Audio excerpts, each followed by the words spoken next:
Let's take a closer look at some of the operation inside Ukraine and why Finland and Sweden feel the need to ramp up their security. Defence and security analyst Michael Clark joins me now. And just looking at the map, as Deborah was talking about, it is the expanse of this border that will trouble Russia. Yes, I mean, NATO is 30 nations at the moment, and most of the nations that have joined recently that were desperate to join NATO have been the small ones. So the last two members were Montenegro and North Macedonia. They had nothing in military terms. But Sweden and Finland add an enormous amount because of their maturity as states, because of what they represent. Sweden has been neutral since 1812 and has decided to change that status. Finland's been neutral since 1945. The Finns, when they mobilise, they mean it. And their army is 200,000. That would make it one of the biggest armies in NATO. That's almost 3 times bigger than the British army. So when Sweden and Finland join NATO, then NATO's military capabilities will increase quite a lot. What about what's actually going on inside Ukraine? Deborah referred to some of the fighting there around Kharkiv. What's going on around Donetsk in this particular area? The Donbass offensive. Well, this big offensive is still building. The Russians are still bringing more stuff in. They're not really making much progress except around Popasna. But the most interesting development is further north, as Deborah said, around Kharkiv, because the Ukrainians are counterattacking to the north and the east of Kharkiv.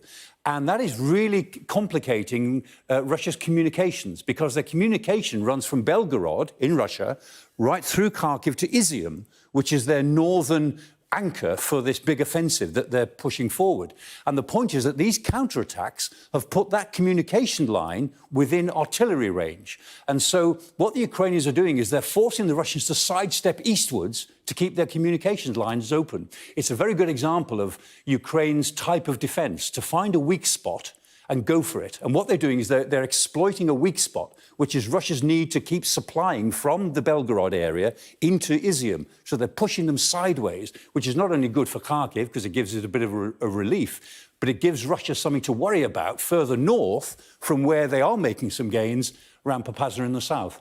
And what about Snake Island? That's one of the places that we heard about right back at the beginning of the war, wasn't it? Yes, day one of the war. Snake Island, the Moskva, the flagship, captured all of the Ukrainian troops on Snake Island, who told the Moskva what it could do with itself, famously. And there is now another battle within a battle going on at Snake Island, because the Russians look as if they're trying to reinforce it.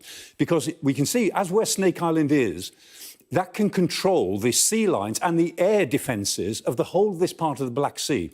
The Russians still are blockading Odessa, and they will want to actually continue to blockade Odessa. But in order to reinforce Snake Island, they've got to bring their supplies from Sevastopol, which is down in the south of Crimea, a long distance, about 180 miles. But Snake Island is only about 25, 30 miles away from Ukraine itself. So the Ukrainians are attacking these supplies that the Russians are trying to bring in. So already the Russians have lost, we know, a patrol ship. They've lost a landing craft. There were rumours last week that the Makarev, which is a missile frigate, had been damaged. That's unconfirmed. The Ukrainians claimed it. May or may not have happened. We're not sure. But there is quite a battle going on as the Russians are trying to now reinforce Snake Island and put something valuable there. And the Ukrainians are in quite a good position to stop them. And we've been intercepting some communications from the ships, the Russian ships, and they hate these Bayraktar drones that are flying around. They call them chandeliers because they're always above them. And if there's a Bayraktar drone above them, they know that a bomb could land on them at any moment. It really frightens them.